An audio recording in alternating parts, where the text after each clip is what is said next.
Hi, I'm Father Alex. I'm the vicar of St Matthew's Church in Burnley. I'm also the host of the Godcast. Joining me for today's interview is John McDonnell. Now, John is a British politician who served as a Shadow Chancellor of the Exchequer from 2015 to 2020.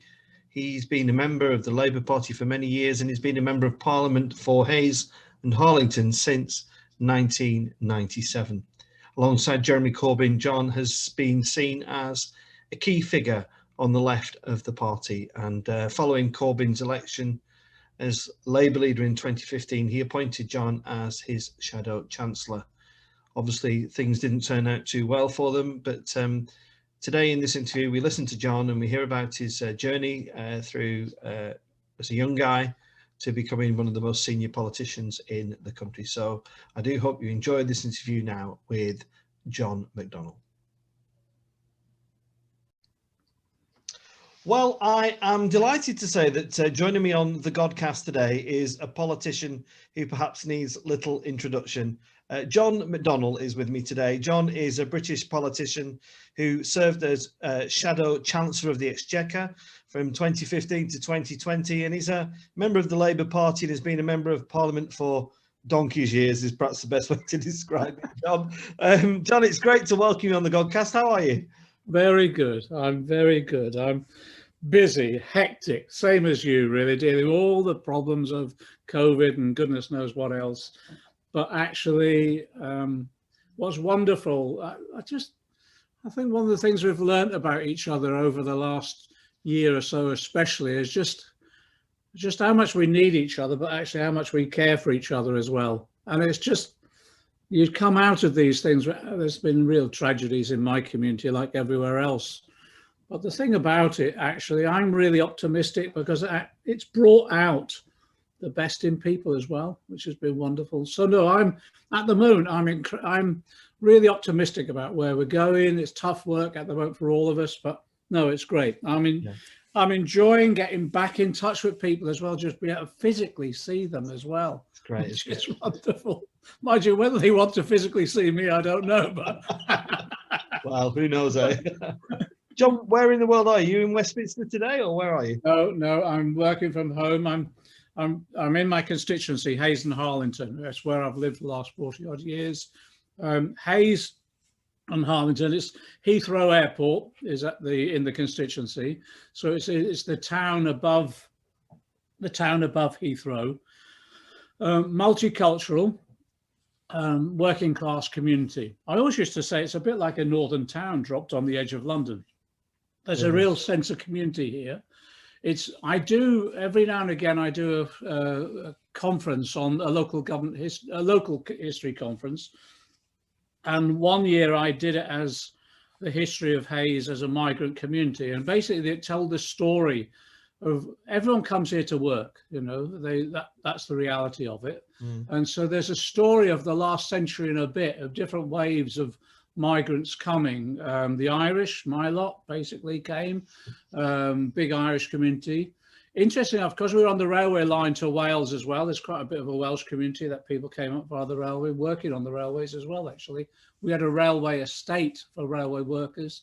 And then after that, it was, there was a sizable Afro-Caribbean community, but then a huge Asian community.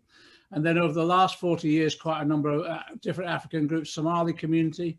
Large number of Somali women came here in the late 80s and 90s with their children from the war, basically. And interestingly enough, they formed a very matriarchal society. So when the men started arriving, the women said, hang on a minute, we're in charge here.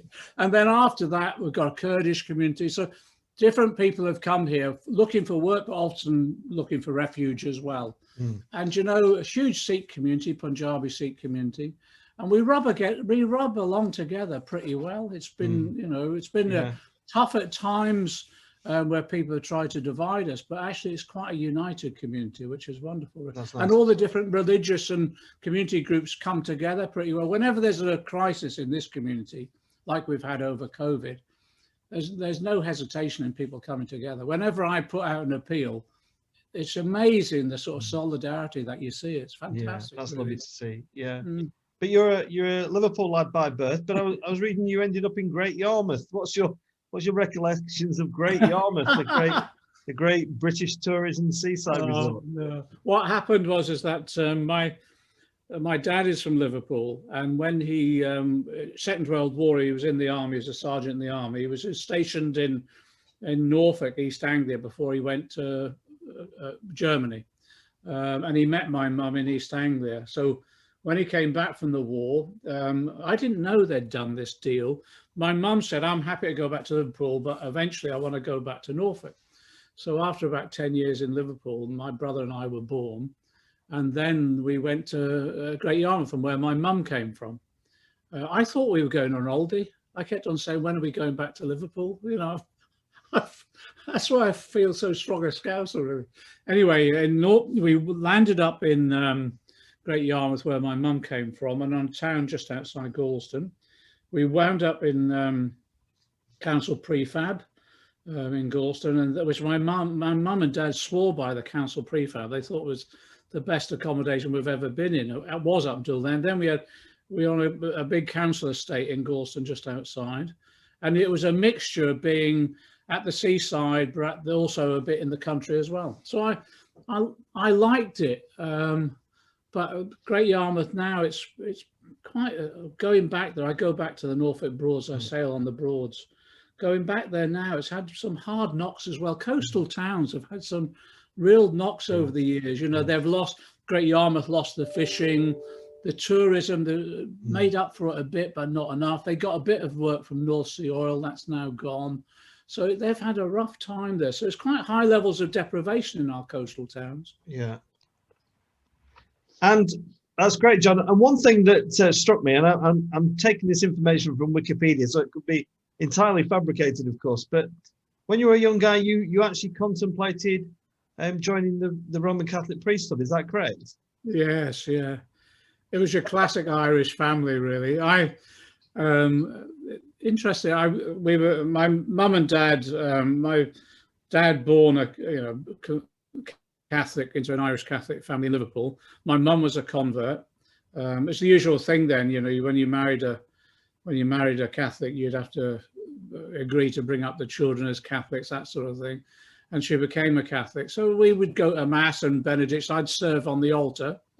And I was very, very committed Catholic, involved in the church a lot.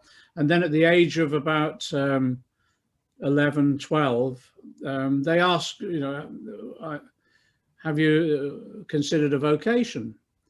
And at that stage, I thought, yeah, I might have. So I went off. Went off to be taught by the De La Salle brothers in a boarding school to prepare me for a minor seminary. And I was there from the age of 12 until 16. So yeah, no, I was serious. I wanted to be a Catholic priest. I thought about it. I was very serious about it. But then eventually I discovered I hadn't got a vote. I thought I hadn't got a vocation and didn't. But yeah, no, I was serious as a young man about becoming a Catholic priest, definitely. I think the Catholic Church have most probably avoided quite a disaster, really, don't you? I tell you what inspired me about at that time. I don't know if you can recall. It was Pope John the 23rd.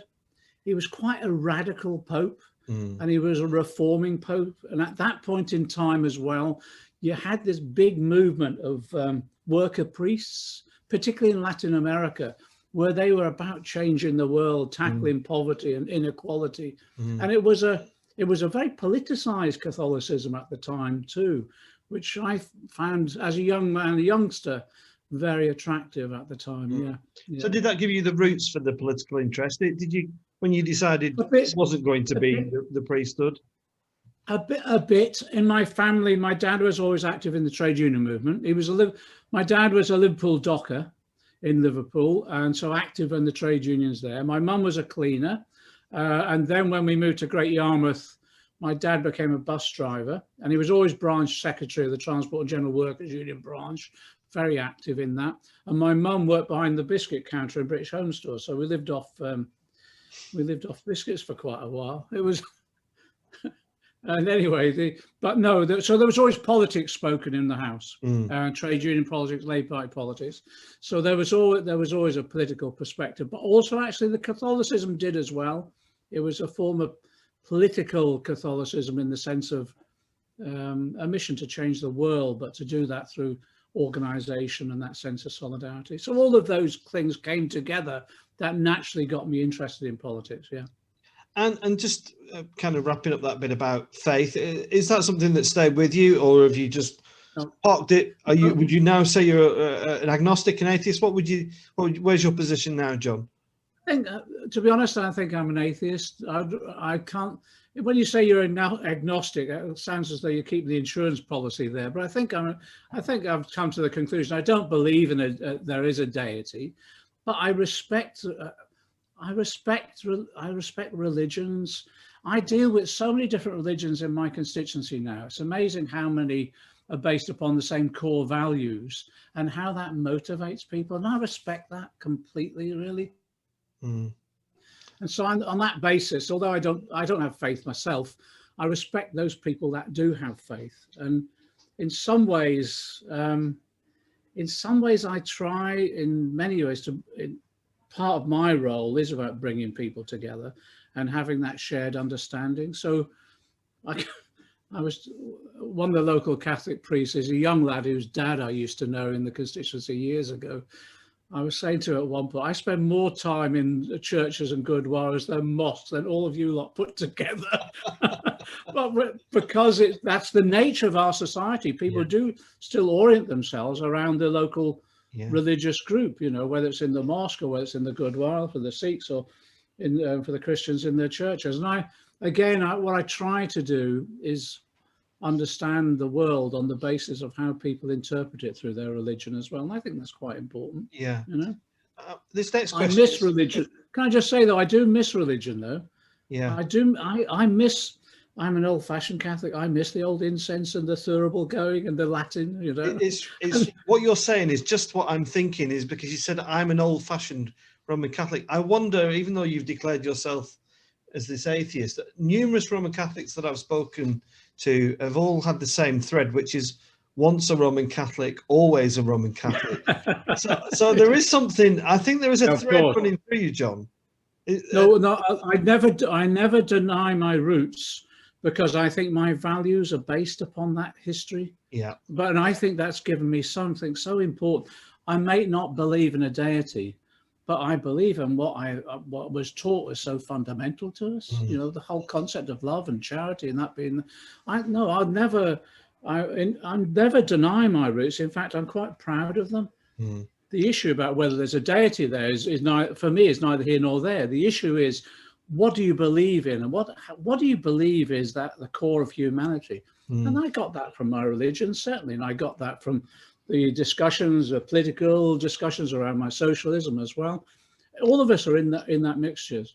But I do miss the old ceremony, though. I really do. I have to say that. Yeah.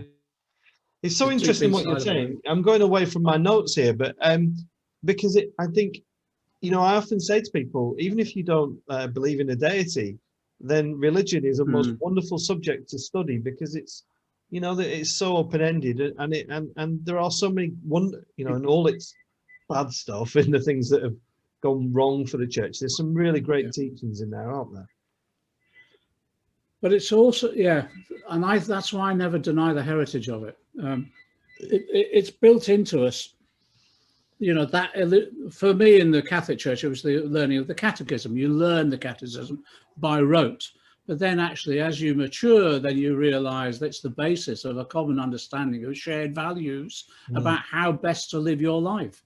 And that's why, you know, when I go to the mosque, it's quite interesting, and the way in which those values are taught in a different style, but actually they're the same core values. Yeah. In the Sikh religion, in the Gurdwaras, I have a large Punjabi population, and again they teach that, you know, there are many doors coming into this Gurdwara, and it doesn't matter which way you come in. In other words, it doesn't matter how you get here, as long as you get here to the values that we're teaching. And I abide by that, really. That's why I stand up for the rights of people to practice their religion. It's absolutely fundamental, because it's core that we protect one another on this basic democratic processes that have got to be to uphold people's right to believe what they want to believe. Yeah. Thank you, John, for that. Just so we've talked about your own religious heritage, what about your political heritage? Can you recall the first thing that kind of really started to grind your gears? That obviously you've talked about your family being trade unionists, but what was the thing that really kind of stirred your pot and made you think, I need to start engaging on a political front? Because I was always interested, even at a very young age, when I'm talking as an early teenager, really, I took an interest in reading the papers, and I read an awful lot. And I go, this is how old I am. I'm part of the archaeology, really. I can remember Harold Wilson as a Prime Minister, incredibly underrated as a Prime Minister, the way he held things together, kept us out of the Vietnam War, ensured that actually he would maintain that dynamic of the Attlee government of investing in our public services, particularly in education. And I actually found that all quite inspirational. I know people look back on Wilson now as just a sort of political fixer, but actually, yeah, he was a political fixer, because he had to be, to get coalitions together to enable him to implement the policies that we had, that we needed then. So that early stages of inspiration came from that Wilson period, when there were some quite giants within the Labour Party then, who were able to, in many ways, articulate many of the concerns that I had about our society and how we go forward. And then after that, obviously, I joined the party, got active involved in organisation and campaigning, both as a trade unionist, as a Labour Party member. And one of my close friends was Tony Blair, who was, again, inspirational figure in articulating what we meant by socialism in terms of achieving equality through the democratic process, and how you bring people together in solidarity to enable you to achieve that sort of progress. So that was the stages. I was very much involved in a lot of sort of community activism, if you like. I moved down south again to study, so I was involved in things like campaigning for a local law centre, setting up local tenants groups, campaigning. I was even back at that stage campaigning on the environment as well. So all of that was very much rooted in local community campaigns. And which other political heavyweights were you influenced by, John, of your time? I mean, I go back to I remember the Michael Foots and the Dennis Healeys, and when politics was very different, I think. But who were the people for you? I think that throughout all of that, in terms of reading, I read extensively the whole history of the Labour Party, right the way back, the history of progressive movements.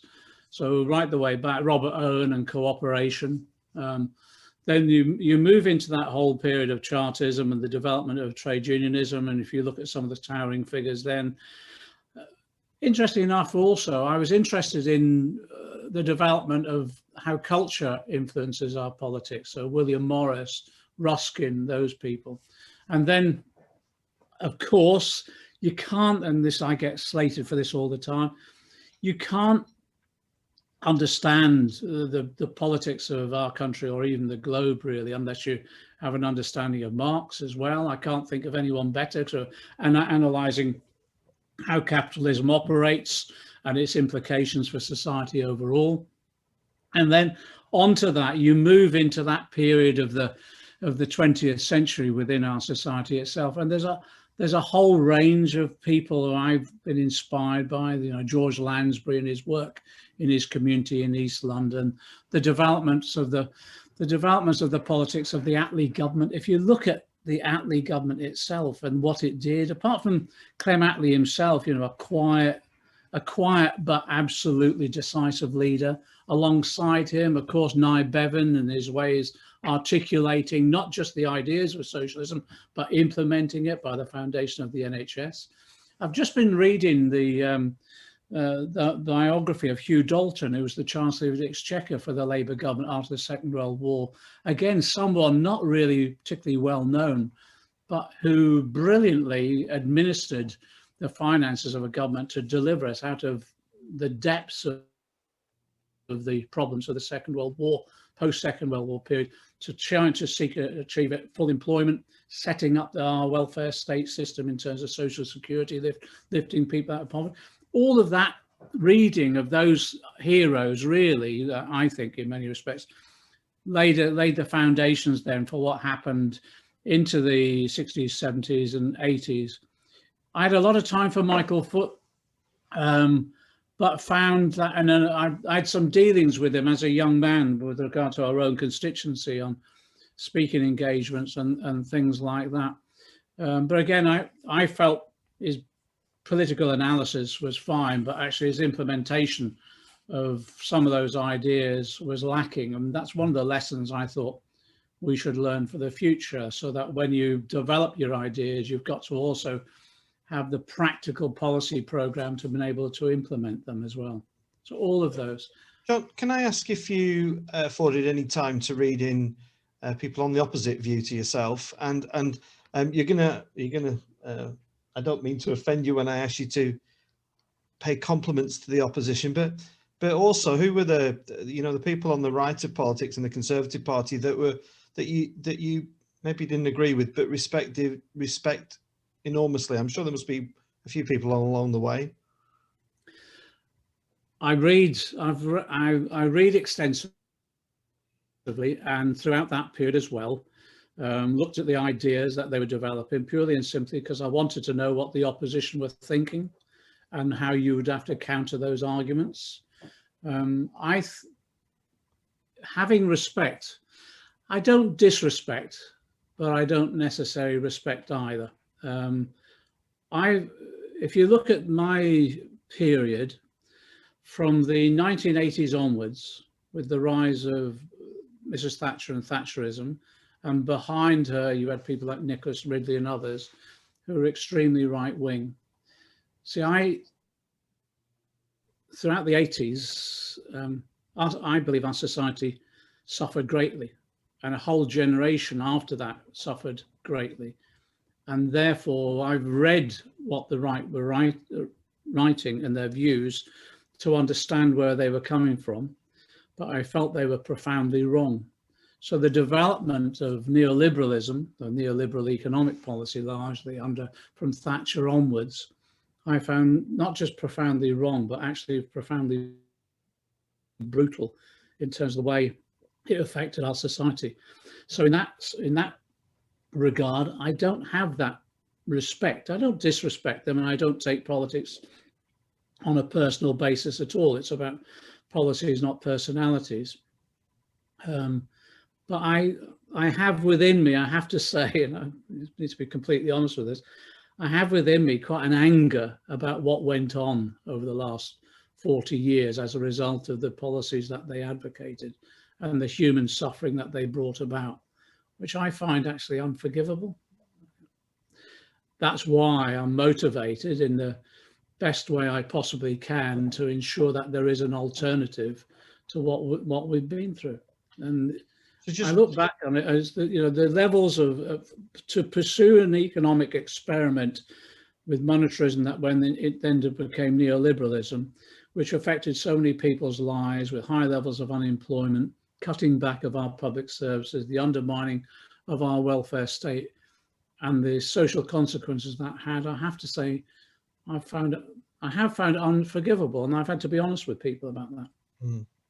And if we just move that on a little bit, so when Tony Blair got into power, I suppose I was a bit younger then and probably a bit more naive. I just thought you were all one big happy family. probably the best way to describe it. And one of the guests on the Godcast was Alistair Campbell, and it was very clear that there is a gulf within the Labour Party. But when you were, I suppose, when when Tony Blair was in power, was that a comfortable place for you, John, or were you then become challenged by the leadership as it was?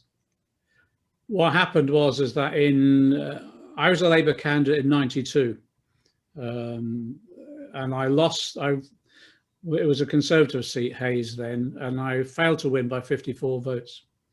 And then we had a new leader, John Smith, who it was sort of centre-right within the party. He wasn't on the left, but I had an awful lot of time and admiration for him because he was a socialist. He was absolutely honest and someone everyone respected. And he brought the party together again. John Smith, I saw him shortly before he died. He died, and then we were a bit bereft, and we had a leadership election.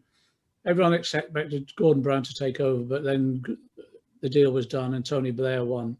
Tony Blair came in 97. I was elected on 97, and we were all had extremely high hopes. And there's no doubt about it that under Blair and Brown, there was significant achievements in terms of investment in our public services, in terms of tackling child poverty. I don't think anyone's really fully complimented Gordon Brown enough for what he did on lifting children out of poverty. Some great policy areas like Sure Start centres, living minimum wage introduced.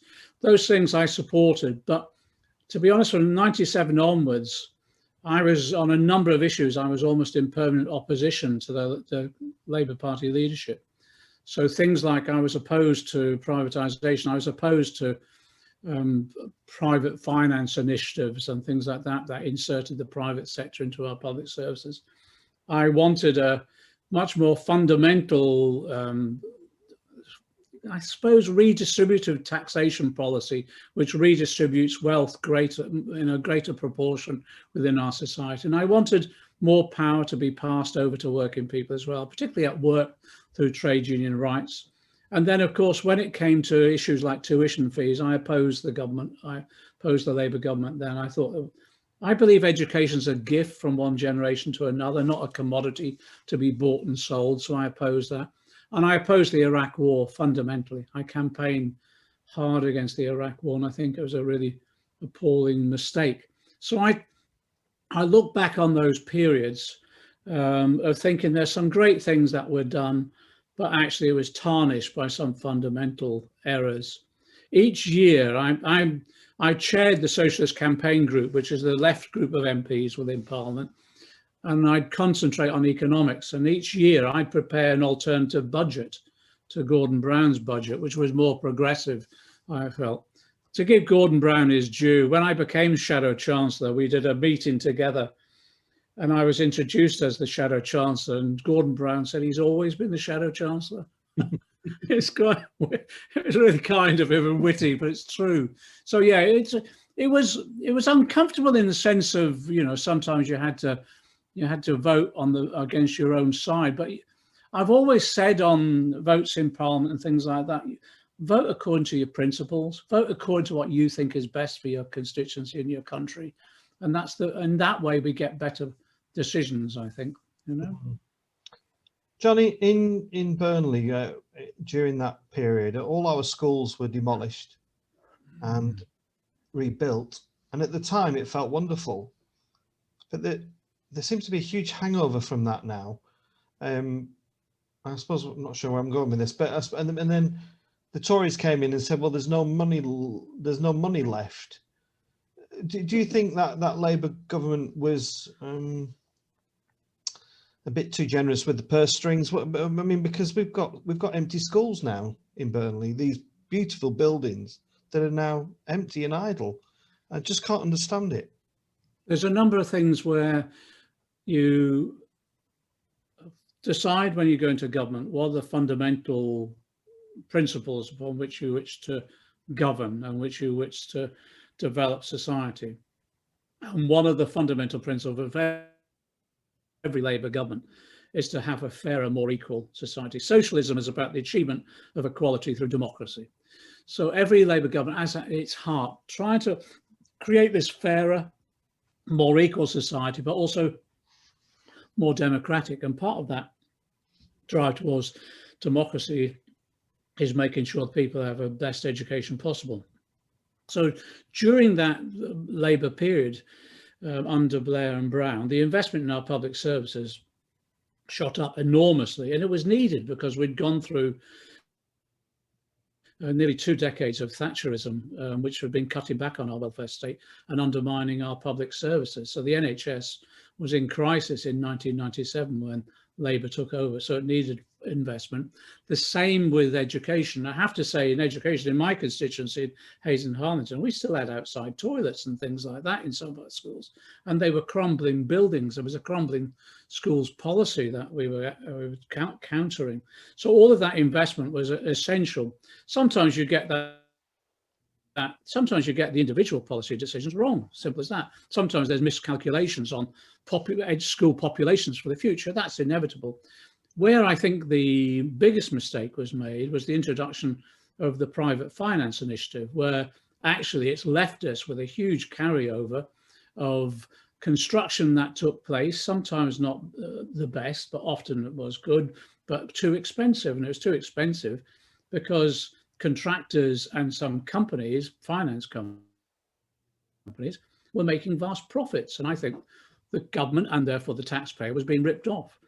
I can remember the first meeting where Alan Milburn, who was the chief secretary for the incoming Labour government in the Treasury, came to convince us that PFI was a wonderful way of investing within our public services whilst keeping the money off the books, if you like. And I said then it would never work. It'll be more expensive and you'll be ripped off. And that's exactly what's happened. Interesting. Now, PFI was started under the Tories, then developed under Labour, continued under the Tories, but now even this government has had to acknowledge that it has been a disaster. And it has.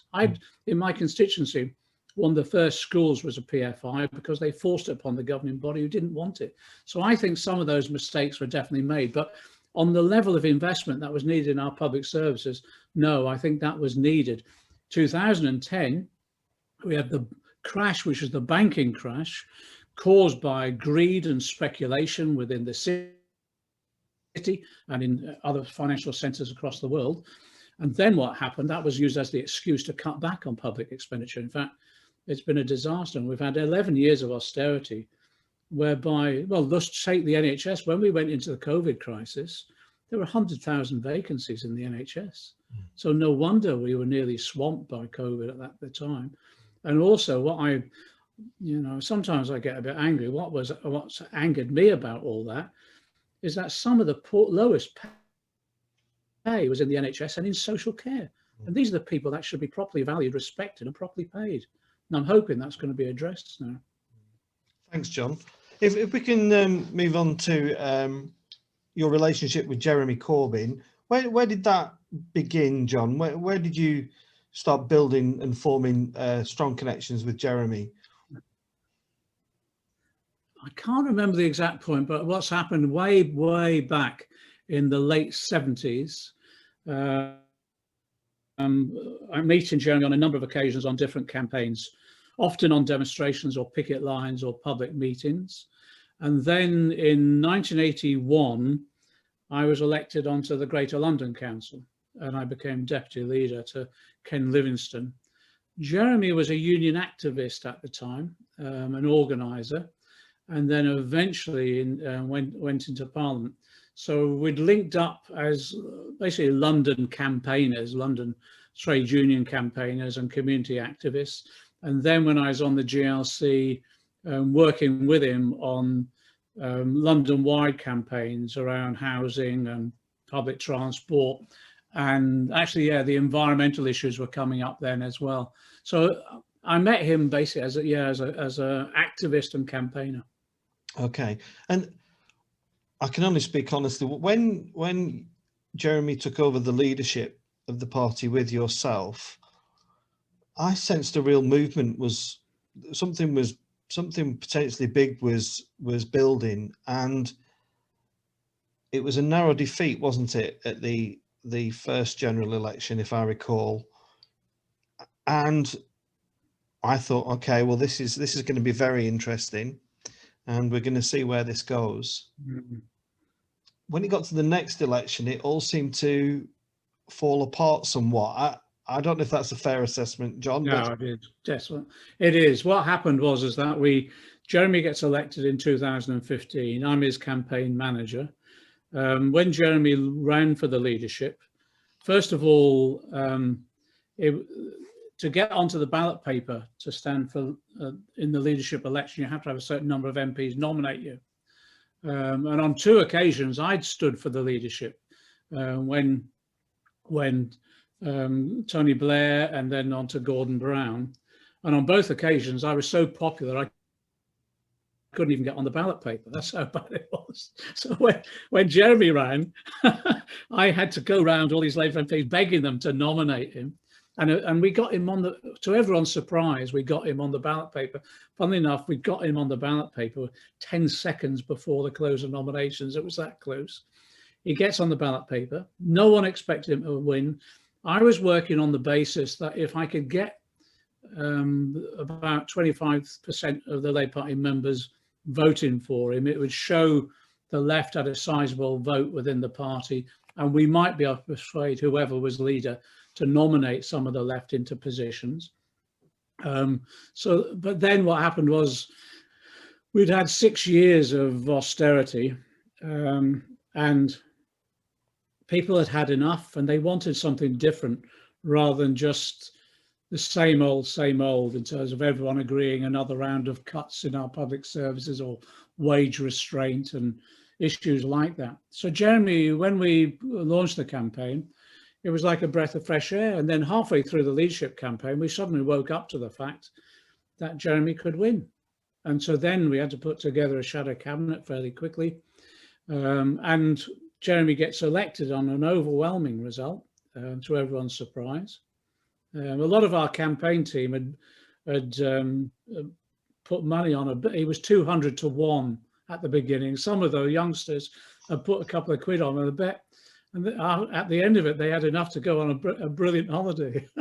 I never put a bet on. I was the only one who didn't, I think. Anyway, he gets elected leader, and we had, by that time, we've recruited into the party a huge membership. Nearly 500,000 members, the biggest political party in Western Europe. And there was a lot of enthusiasm and campaigning.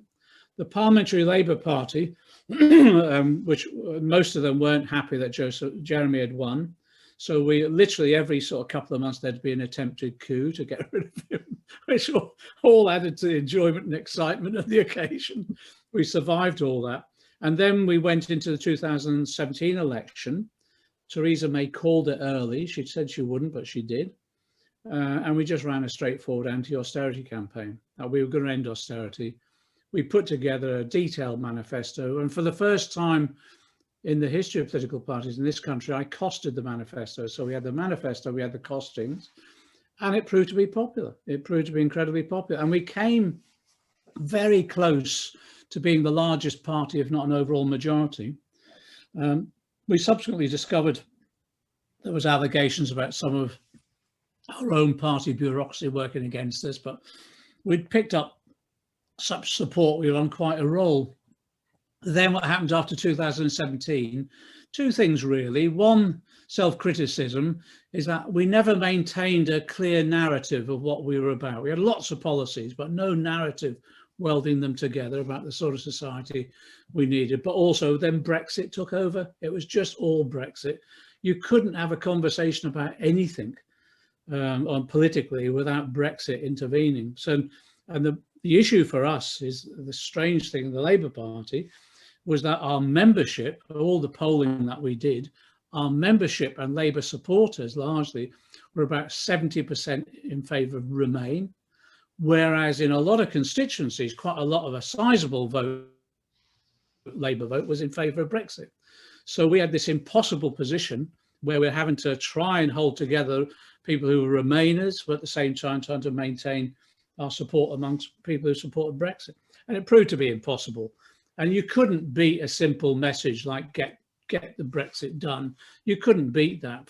You couldn't convince people who are in favour of Brexit to support you against that straightforward line. So it was a horns of a dilemma really. So that's how in 2019, it was all Brexit. Even when we want to talk about things like the NHS, people are still turning around and say, well, yeah, we'll have more money for the NHS if we Brexit, if we leave the Europe. Everything we raised was always done through the prism of Brexit. So we got hammered in December 19, purely and simply on that. I still think, though, we could have done a bit better if we'd have had a clear enough narrative, but we never developed that. And I think that's a lesson for the future, anyone else. But yeah, it was a Brexit election and the horns of the dilemma, I'm afraid, we collapsed on. So where does that leave the Labour Party, John? I mean, I just, I've lived in Burnley all my life, and I genuinely never, ever thought I would see anything other than a Labour MP. And we had a Liberal, but I never dreamt that it would be a Conservative town. What is the future for the Labour Party? Does Keir Starmer have the support of the left or not? A number of factors. One, first of all, demographic change does take place over time. There is such a thing there's been such things in the past, even in the 20s and 30s, of working class Tories. You've got to look at some of the areas that have not always been consistently Labour, and that people seem to forget the history of this country at times. There has been a working class Tory base in the past, and that happens. Often it happens when there's sentiments appealing to sort of either empire or nationalism, that sort of thing. And that's what occurred on Brexit to a large extent. But I think at the moment, the way the situation is that, first of all, in future elections, the Brexit issue will still be there, but I think it will have largely gone. The decision's been made. We're out of the European Union, and now we have to live with that. So I think that's no longer a factor. So therefore, the debate eventually will return to the bread and butter issues of politics about quality of life, decent housing, education, health, all of those matters. And also this issue of concept of sense of fairness as well. I think that if we get back onto that agenda, that's largely Labour's agenda that I think they could profit from in the longer term. In the short term, I think Labour's having some difficulties because two things really. Just like Brexit, COVID has dominated all of this last year. I'm incredibly critical of the way Boris Johnson handled the COVID crisis, particularly at the beginning. But nevertheless, when you're in a crisis like that, the country comes together and largely supports the government in place because it's a national crisis and people rally together in that way. I think as we come out of COVID, just like after Brexit, real politics will settle down. I think we'll eventually have that discussion and people will get a fair hearing on all the other issues. And that's where I think the potential for Labour lies. With regard to Keir Starmer, I've largely, since I stood down as Shadow Chancellor, I've tried to be as supportive as I possibly can, and I think that's the right thing to do. I said to Keir from the very beginning, when I stand down, it won't be like when Jeremy took over, where the right wing of the party were attacking him continuously on a daily basis in the media. I said to Keir, I'd offer all the support I possibly could, but I'd be honest as well about where I think we needed to go. And I think at the moment, I think where we need to go now is, actually, I think we need to be showing some passion about the future of the country that we want. I think we need a clearer vision about that more equal and more democratic and fairer society. And also we need to be calling out with a bit more passion the failings of our existing government, but also the inherent failings of our economic and political system. So what I want to see from Keir now is that vision and that passion. And in many ways, people may agree with this or not, we don't control the mainstream media. Our mainstream media in this country is largely controlled by a small group of oligarchs whose wealth and power we're trying to redistribute. So naturally, they'll defend that wealth and power. So it's difficult to get a fair hearing in a lot of the mainstream media. So what we have to do is take advantage of the benefit that we have of our mass membership and engage and use every other form of communication that we possibly can to get our ideas across, both a critique of existing society, but also the vision of that future society that we want to create. That's why I do all these Zoom meetings, and that's why it's almost like reinventing word of mouth as a form of political communication again, as against reading some of the mainstream media or listening to it. The other thing as well, social media is a thing that we can use effectively. In the 2017 general election, we had such a large bunch of young creative people. Social media was really effective for us. By 2019, the Tories had caught up and invested a large amount of money on social media. And what we need to do now is be that much more creative in its use. I think there's real potential there, but we need a bit of passion in our politics now, I think. I think so. I was talking to Grace Blakely on the Godcast, John, and we were talking about Boris, and I wasn't trying to get her to compliment him by any means, but she said he's, because I think he's a bit of the old Teflon Tony thing going on. Not much is sticking to him at the moment, and she's kind of said, well, it's because he's got that kind of happy-go-lucky kind of thing. He maybe people might like to go and have a pint with him. But it seems to me that politics is a bit of a personality contest at the moment rather than a political contest. Does that frustrate you in any way? What I find frustrating to a certain extent is not, I've dealt with Boris over the years. He's in constituencies, he's the next door constituency to me. What I find frustrating is just what an easy ride he gets in the media. Really easy ride all the time. I'll give you an example. The last week or so, every political party leader has been interviewed on the Today programme, and they felt that's their responsibility to be there. He's refused to go on. He's just refused to go on. And the BBC lets him get away with it. I'd blank him completely. If you're not willing to come on and be properly interviewed, we won't bother turning up at your stunts. It's that sort of thing. I think he gets an easy ride. Interesting enough, though, politicians who rely upon that sort of easy ride and the likeable roguish element, eventually people get frustrated with that. So here's a prediction. I actually think British people and people all over the globe just want someone who's honest and decent, and they want someone who actually has a care about other people rather than just themselves. I think Boris will run out of road, and people's patience will only last so long with him on this sort of likeable rogue image sort of thing. And on that basis, just as like a firework, he might have flown quite high. I think he might crash to land relatively soon on all of this. I might be wrong. I get that impression. I think that. I'd be surprised if he stands at the next election, but I think your counterpart, the Chancellor, might take on the mantle and maybe bring some seriousness, if anything, to politics. It all just seem a bit aloof with Boris. John, it's been absolutely great talking to you. Just let me finish on this, because you mentioned Rishi Sunak. The obvious replacement to Boris, who actually might give up anyway because he wants to earn more money elsewhere. But I think you'll find over the coming period, Rishi's image might not be the same as it is now, bearing in mind what's been happening over some of these contracts and other matters. But we'll see how it rolls out anyway. It'll be fascinating to watch. I'm trying to fall into the role of elder statesman now, enjoying myself, warming my hands by the fire.